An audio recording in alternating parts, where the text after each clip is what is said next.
Hi hello नमस्कार welcome to geography. ज्वालामुखी क्रियाएं वाला टॉपिक हम लोग कर रहे थे। इससे पहले वाले वीडियो में जिन विद्यार्थियों ने नहीं देखा है वो एक बार देख लें। मैंने ज्वालामुखी क्रियाओं से संबंधित जो टॉपिक पढ़ाया है उससे संबंधित मैंने आपको एक जनरल इंट्रोडक्शन उस टॉपिक में दिया है पहले वाले वीडियो में। तो आप देख लीजिएगा ज्वालामुखी क्रियाएं किसे कहते हैं और इससे संबंधित शब्दावलियाँ कौन सी है। ज्वालामुखी क्रियाओं के संबंध में कौन कौन से पदार्थ जो है पृथ्वी से बाहर आते हैं, किस पदार्थ को क्या कहते हैं, इस चित्र के अंदर जो डायग्राम है उसमें किस चीज़ को क्या नाम दिया गया है, ये सारी की सारी चीज़ें हम लोग इसमें देख चुके हैं। तो अब हम लोग पढ़ेंगे नेक्स्ट वीडियो के अंदर ज्वालामुखी उद्गार और उससे संबंधित जो भी शब्दावलियाँ हैं वो। तो सबसे पहले आज हम लोग बात करते हैं ज्वालामुखी उद्गार की प्रवृत्ति और ज्वालामुखियों का वर्गीकरण। मैंने आपको बताया था कि ज्वालामुखी जब भी फटता है, आप ये देखिएगा, ये मान लीजिए ये धरातल है, तो ज्वालामुखी या तो किसी केंद्रीय एक छेद होगा जहां से बाहर आएगा और एकदम से फटता है और इस प्रकार की आकृति बनती है जिसे बोलते हैं शंकुनुमा आकृति। एक तो ज्वालामुखी इस तरीके से निकलता है, मतलब पृथ्वी का जो लावा है वो एक तो इस प्रकार से निकलता है। दूसरा लावा निकलने का तरीका होता है यहाँ कोई दरार पड़ जाए पृथ्वी के अंदर से और यहाँ से लावा, निरंतर लावा का जमाव इस तरफ होता रहे। आप ये देखिएगा, इसमें कुछ भी फटन की क्रिया नहीं हुई, कुछ भी फटा नहीं है, विस्फोट नहीं हुआ है, ब्लास्ट नहीं हुआ है, बस एक दरार के माध्यम से लावा बस धरातल पर फैलता गया फैलता गया फैलता गया और इस प्रकार के एक पठार का निर्माण कर लिया। तो ज्वालामुखी क्रिया जब होती है पृथ्वी पर तो इस प्रकार के दो प्रतिरूपों में हो सकती है। या तो किसी केंद्रीय उद्गार से, मतलब एक छेद होगा केंद्र में और वहां से ज्वालामुखी फटता है और धरातल के ऊपर चारों तरफ धुआं का गुब्बार, पायरोक्लास्ट और ऐश के क्लाउड्स और ये सब बनते हैं। या फिर दूसरा तरीका होता है कि कहीं एक दरार हो जाए और दरार से जो लावा है वो धीरे धीरे धीरे धीरे निसृत होता रहे और इस प्रकार से ज्वालामुखी बन सकता है। तो इस आधार पर हम लोग उद्गार की प्रवृत्ति के आधार पर, निकलने की जो प्रवृत्ति है या तो तेज या बहुत धीरे, इस प्रवृत्ति के आधार पर ज्वालामुखियों को दो भागों में विभाजित किया जाता है। या ध्यान से सुनिएगा, पहला है केंद्रीय उद्भेदन वाले ज्वालामुखी, दूसरा है दरारी उद्भेदन वाले ज्वालामुखी। दोनों में फर्क मैंने आपको समझा दिया है। दरारी उद्भेदन वाला एक दरार के सहारे लावा का निरंतर धीरे धीरे प्रवाह होना और केंद्रीय उद्भेदन में एक छिद्र के माध्यम से ज्वालामुखी का तेजी से विस्फोट होना जिसमें कई सारे लावा, गैस, चट्टाने, पायरोक्लास्ट और ये सब के सब चीजें निकलती है। तो सबसे पहले हम लोग बात करेंगे केंद्रीय उद्भेदन वाले ज्वालामुखी किसे कहते हैं। सबसे पहले इनका उद्गार एक संकरी नली या द्रोणी के सहारे एक छिद्र से होता है। जैसा कि आप इस चित्र में देख सकते हैं कि इनका जो उद्गार है वो एक सक्रिय नली, ये जो नली दिख रही है सक्रिय नली, और यहाँ एक छिद्र होगा, इसके सहारे पर ज्वालामुखी का उद्गार होता है। इसके अंतर्गत गैस, लावा, विखंडित पदार्थ मतलब चट्टान के टुकड़े और कई सारे धूल के कण, राख के कण, नमक के कण आदि के आदि ये काफ़ी ऊंचाई तक आकाश के अंदर बादल के रूप में जम जाते हैं, फटते हैं। तब यह अत्यधिक विनाशकारी ज्वालामुखी है और इस प्रकार के ज्वालामुखी से अलग अलग पदार्थों और अलग अलग प्रकृति के ज्वालामुखियों का निर्माण होता है। तो जब हम लोग बात करेंगे केंद्रीय उद्गार वाले ज्वालामुखी तो इसके भी 4-5 तरीके के प्रकार हैं। जैसे बोले तो हवाईयन प्रकार का ज्वालामुखी, स्ट्राम्बोली प्रकार का ज्वालामुखी, वोल्केनो प्रकार का, वेसुवियस प्रकार का और पिलियन प्रकार का ज्वालामुखी। अब आप देखेंगे कि ये सारे के सारे ज्वालामुखी केंद्रीय उद्गार वाले हैं, मतलब ऐसा उद्गार जो एक छिद्र के माध्यम से और विस्फोट के माध्यम से हो रहा है। मतलब इन सभी ज्वालामुखी में विस्फोट होता है। दरारी उद्भेदन में विस्फोट नहीं होता है, बस निरंतर लावा एक दरार के माध्यम से प्रवाहित होता है। केंद्रीय उद्भेदन में विस्फोट होता है और बहुत तेजी से विस्फोट होता है।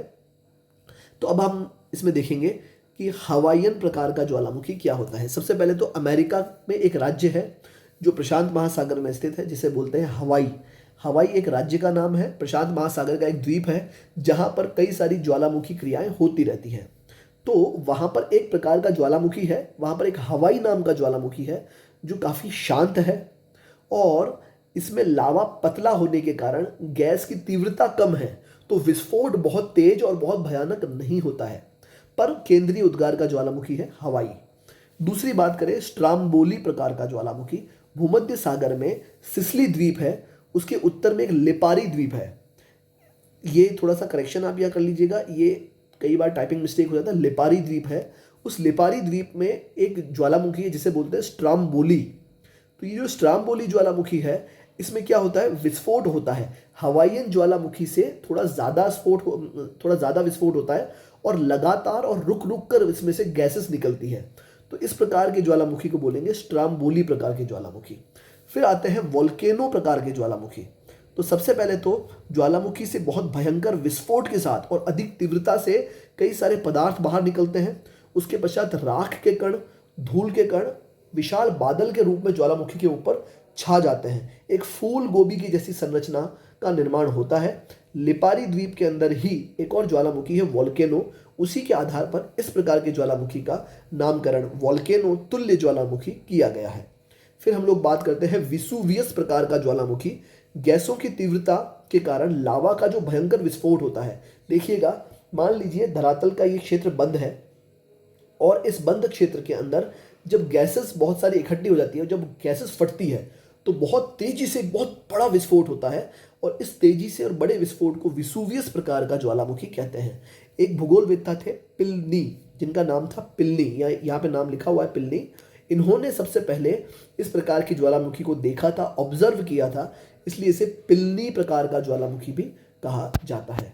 अब आता है पीलियन। कंफ्यूज नहीं होना, वो पिलनी था, ये पीलियन प्रकार का ज्वालामुखी है। और ये वो ज्वालामुखी है जिसका विस्फोट सबसे ज़्यादा होता है, सबसे ज़्यादा विनाशकारी होता है। इसमें लावा भी बहुत चिपचिपा होता है। और इस प्रकार के ज्वालामुखी का उदाहरण पश्चिमी द्वीप समूह में, उत्तरी अमेरिका में, अटलांटिक महासागर में मार्टिनिक द्वीप है। तो मार्टिनिक जो द्वीप है वहाँ पर इस प्रकार का पीलियन ज्वालामुखी का उदाहरण आपको देखने को मिल जाएगा। तो अगर मैं इन सभी ज्वालामुखियों को अगर मैं चित्र के माध्यम से आपको दिखाऊं तो आप ज़रा ध्यान से देखिएगा। सबसे पहले तो आप यहाँ देखिए, आपको मिलेगा हवाईयन प्रकार का ज्वालामुखी। मैंने आपको बताया था हवाईयन प्रकार का ज्वालामुखी ऐसे ज्वालामुखी का उदाहरण है जहाँ पर विस्फोट बहुत भयंकर नहीं होता है, बहुत ज़्यादा तीव्र विस्फोट नहीं हो रहा है। तो आप यहाँ देखिए, इसमें इरप्शन हो रहा है, मतलब लावा निकल रहा है। देखिएगा, इसमें इरप्शन हो रहा है, लावा निकल रहा है, लेकिन आपको यहाँ पर कोई विस्फोट देखने को नहीं मिल रहा है। तो ये वाला जो ज्वालामुखी है इसे बोलेंगे हवाईयन प्रकार का ज्वालामुखी। तो दुनिया में जहाँ जहाँ पर भी ऐसे ज्वालामुखी होंगे जो केंद्रीय उद्गार वाले हैं, बार बार कंफ्यूज नहीं होंगे। केंद्रीय उद्गार मतलब एक छिद्र के माध्यम से ज्वालामुखी का लावा इधर से उधर निकलता रहता है, इसे बोलते हैं केंद्रीय उद्गार। परंतु उसमें विस्फोट तीव्र नहीं हुआ तो इसे कहेंगे हवाईयन प्रकार का ज्वालामुखी। अगर हम लोग देखें इसी में आगे तो आपको देखने को मिलेगा स्ट्राम्बोली प्रकार का ज्वालामुखी। जैसा कि मैंने आपको बताया था कि यह भी बहुत ज़्यादा तीव्र विस्फोट वाला नहीं है, पर हवाईयन ज्वालामुखी की तुलना में इसमें गैसेस की मात्रा और विस्फोट की मात्रा अधिक तीव्र होती है। तो इस प्रकार के ज्वालामुखी को कहेंगे स्ट्राम्बोली प्रकार का ज्वालामुखी। आप चाहें तो इसको और ध्यान से इधर देख सकते हैं। अगर हम लोग बात करते हैं वोल्केनिक प्रकार का ज्वालामुखी, तो आप यहाँ देखिए, ये स्ट्राम्बोली था, ऊपर हवाईयन दिख रहा है आपको, और इससे तुलना अगर आप इसकी कहेंगे वोल्केनिक प्रकार की करेंगे तो इसमें विस्फोट की मात्रा तीव्र है।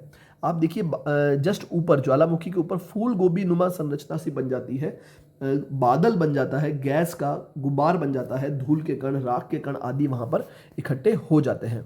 इसी प्रकार से अगर हम लोग आगे की बात करें और भी इस प्रकार की ज्वालामुखी, तो सबसे जो तीव्र ज्वालामुखी है वो पीलियन प्रकार का ज्वालामुखी है। मैंने अभी आपको लास्ट में बताया जिसके बारे में।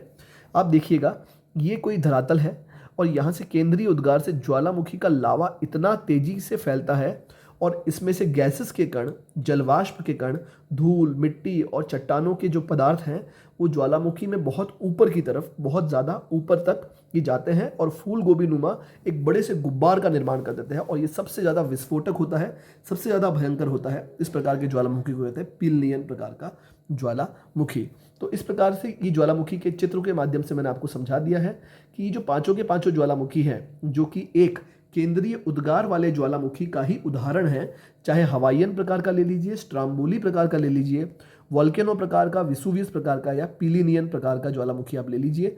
ये सारे के सारे ज्वालामुखी केंद्रीय उद्गार वाले ज्वालामुखी कहलाते हैं। अगर हम लोग बात करते हैं दरारी उद्भेदन वाले ज्वालामुखी, तो जब लावा के साथ गैस और जलवाष्प की मात्रा कम होती है, आप देखिए जब गैस और जलवाष्प ज़्यादा होती है ना तो वो ज़्यादा फटता है। वहीं अगर गैस कम है, जलवाष्प की मात्रा कम पड़ जाती है तो उसका विस्फोट भी कम हो जाता है। तो जब गैसेस की मात्रा, जलवाष्प की मात्रा कम हो जाती है तो लावा शांत रूप में प्रवाहित होता है और धरातल के ऊपर जमा हो जाता है। इस प्रकार से लावा पठारों का निर्माण होता है, जैसे भारत का दक्कन का पठार, जैसे कोलंबिया का पठार आदि। इधर देखिएगा, जैसे मान लीजिए ये कोई धरातल है और ये धरातल कुछ इस तरह से है। अगर इस धरातल में आप देखिएगा यहाँ एक दरार पड़ जाती है और इस दरार के सहारे अंदर से कुछ गैसेस और लावा बाहर आता है, परंतु उसमें गैस की मात्रा, जलवाष्प की मात्रा कम है, तो विस्फोट के रूप में इस धरातल को तोड़ के बाहर नहीं आता, बस इस दरार से निकल करके यहाँ प्रवाहित हो जाता है। फिर ये निरंतर इस दरार से निकलेगा और यहाँ प्रवाहित होता जाएगा। आप देखिएगा एक ढाल नुमा संरचना बन जाएगी और इस ढाल में लावा का जमाव है, एक तरह का पठार बन गया कि नहीं बन गया। इस पिंक वाला जो एरिया है इसे बोलेंगे लावा का पठार। जैसे हमारे भारत का दक्कन का पठार है, उसमें भी एक तरफ से, पश्चिम की तरफ से एक दरार है और दरार से लावा का जो ढाल है वो पूर्व की तरफ बनते बनते और इस प्रकार से संरचना बन जाती है। इसमें कोई कोई छेद नहीं है केंद्रीय, पूरी लंबी सी दरार है और लावा का धीरे धीरे प्रवाह होता है।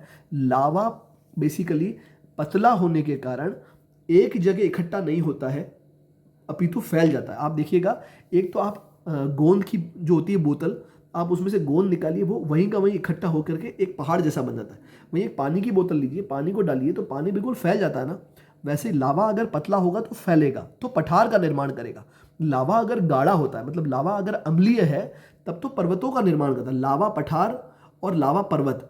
जब लावा अम्लीय है अथवा गाढ़ा है तो पर्वतों का निर्माण होता है, लावा क्षारीय है अथवा पतला है तो लावा पठारों का निर्माण होता है, जिसका सबसे बड़ा उदाहरण है भारत का या दक्षिण भारत में स्थित दक्कन का पठार, इंग्लिश में बोले तो डेक्कन प्लेटू।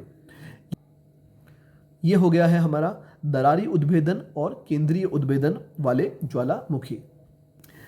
नेक्स्ट वीडियो में ज्वालामुखी के हम लोग बेसिकली 3 वीडियो बनाने वाले हैं, ताकि एक ही वीडियो बहुत ज़्यादा लंबा ना हो। तो नेक्स्ट वीडियो में हम लोग ज्वालामुखी के विभिन्न आकृतियों को हम लोग अध्ययन करेंगे। क्या होता है प्रसुप्त ज्वालामुखी, क्या होता है सुषुप्त ज्वालामुखी, क्या होता है मृत ज्वालामुखी, क्या होता है सक्रिय ज्वालामुखी। अगर आपको जानना है तो आप नेक्स्ट वीडियो के लिए बने रहिएगा। शॉर्ट वीडियो आपकी सुविधा के लिए बनाए जाते हैं, ताकि आप एक लंबे वीडियो के माध्यम से बोर ना हो, ताकि आपका इंटरेस्ट बना रहे ज्वालामुखी वाले इस टॉपिक में। और मैं इस टॉपिक का एक लंबा वीडियो ना बना करके छोटे छोटे वीडियोस के माध्यम से आपको नेक्स्ट वीडियो में हम लोग बताएंगे शील्ड ज्वालामुखी किसे कहते हैं, मिश्रित ज्वालामुखी किसे कहते हैं, शिंडर ज्वालामुखी किसे कहते हैं, और विभिन्न जो ज्वालामुखी से संबंधित शब्दावलियां हैं उनका हम लोग अध्ययन करेंगे। तो आप लोग बने रहिएगा, नेक्स्ट वीडियो में मिलते हैं। Thank you very much.